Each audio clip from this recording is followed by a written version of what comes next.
everyone. My name is Dr. Ann. I am very excited to be here with you today. Thank you for inviting me to speak with the faculty here at our university about new evidence-based teaching practices. As most of you are aware, I am soon to be certified as an instructional designer for online learning.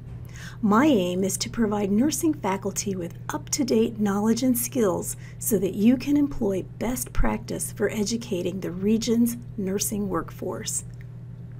The topic of our presentation is use of retrieval practice to improve nursing student learning. Today we will explore some teaching strategies that cognitive psychology researchers have studied. We will also discuss some practices that you may be using that are less than ideal. Regardless of how you teach, I will share with you some methods of instruction that are proven to improve student learning, which is what we all strive for so that our students are well prepared for state board success. Here are the learning objectives that I have established for you. By the time we are finished today, each of you should be able to describe the notion of mass practice in terms of what triggers it and how it is observed, how to define the concepts of retrieval practice and testing effect, explain the benefits of using retrieval practice in nursing courses, and identify 4 methods of instruction to use in nursing courses for the purpose of improved student learning. Now, the topics I discuss in today's presentation are not owned by nurses, nor have they been studied solely by nurses or among nursing student populations. Retrieval practice has been extensively studied by Brown and his colleagues.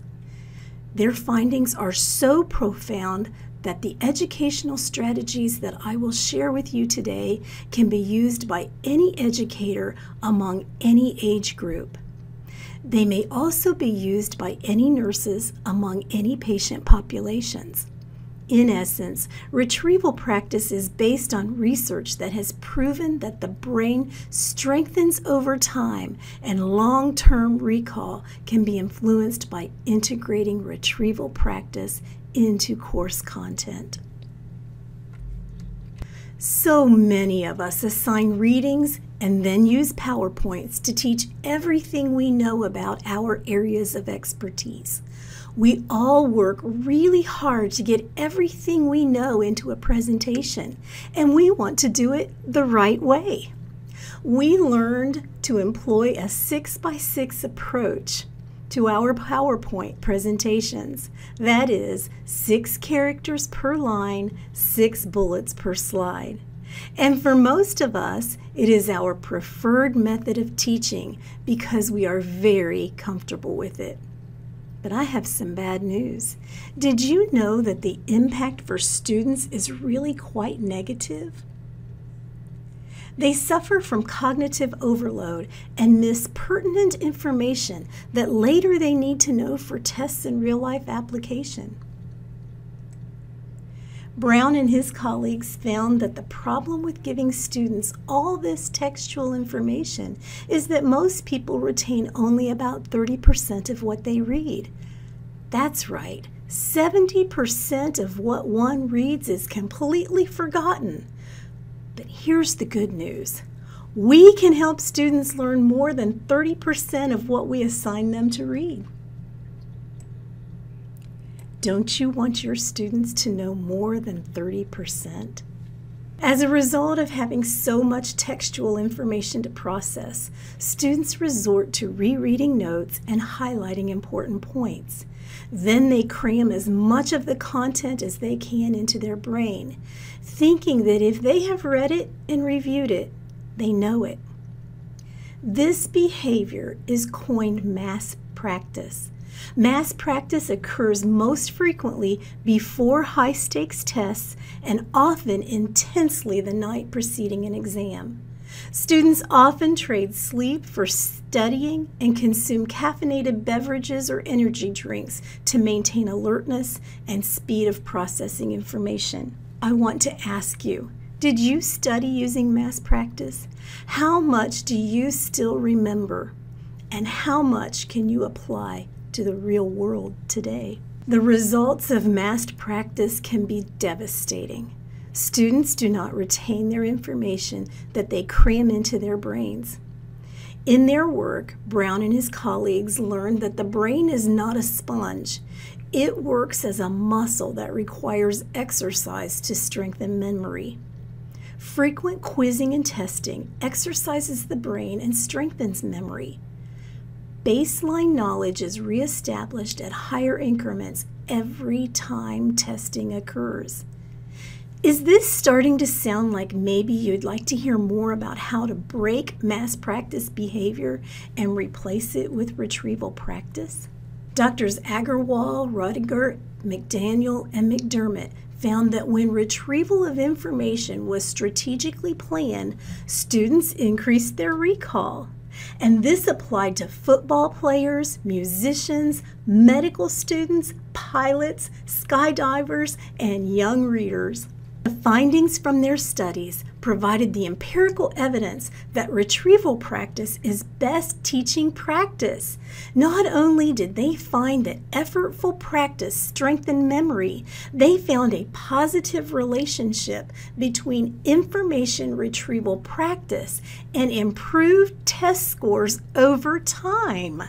So now that you have the research evidence that supports retrieval practice, it's time for me to share suggestions on how to go about implementing retrieval practice into your nursing courses. This picture provides a hint for the type of learning that can take place here at our university. The new Success Center has classrooms designed for retrieval practice sessions. Notice students are not sitting in a lecture hall, but at an active workstation. One of the easiest effective learning strategies that instructors can incorporate into their course design is low-stakes quizzing.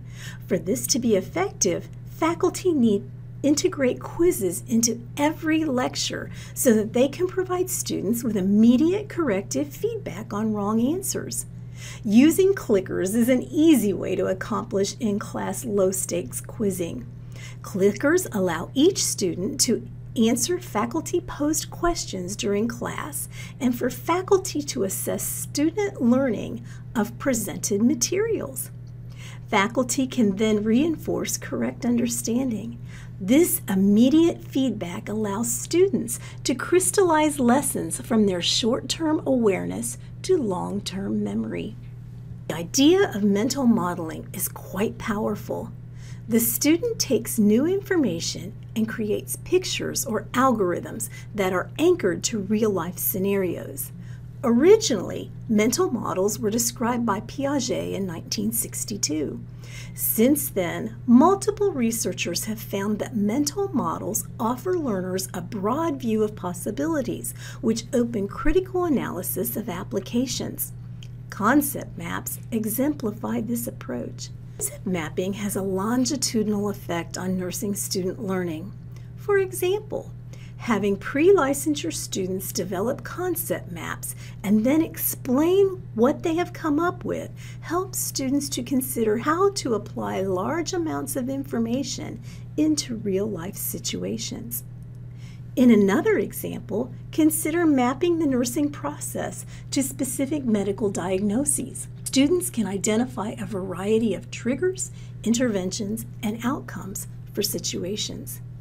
Graduate students could use concept maps to depict clinically based phenomenon into a theoretical framework aimed at system-level change. Brown and his colleagues found that spacing practice sessions is important for building the memory. One strategy they found that works is having student recall information after a few days of using it. They advocated that simply starting class with having students write a short essay or make a list of the content they remember about the previous class session provides an opportunity to exercise the brain. Group work is also important for memory building and recall efforts. The group work is not what you traditionally learn to implement. You know, those make a presentation or write a paper over the course of an entire semester approach. The group work cognitive scientists recommend involve challenging students with real-life applications in a way that they must work together to find the best answers. Case studies based on real-life situations create an opportunity for students to consider how to work as a team to apply best practice. When students share their understanding of the material that they learned, they are not only recalling what they have learned, but they are building new mental images based on others' perceptions of the same material. At the neurocellular level, amazing things are taking place in the brain. When varied techniques are used to help students learn, and they are spaced over time, the axons and the dendrites form stronger pathways, which means memory is strengthened. In summary, empirical research consistently found that students learn more reliably when they are given opportunities to practice retrieval. The practice of recalling material from memory strengthens long-term memory. The best news is that testing improves the application of material can be assessed in the classroom. All it takes is faculty making modifications, such as starting a class with a recall assignment, quizzing with clickers during class, or using group work to develop concept maps or case study solutions. These simple changes are based in the science of education and can be used to educate anyone. Thank you for the time you have given me to share with you what I know. I hope you will incorporate these suggestions into your courses. If you'd like to know more about retrieval practice, here is a list of references I have used to develop this presentation. Have an excellent day.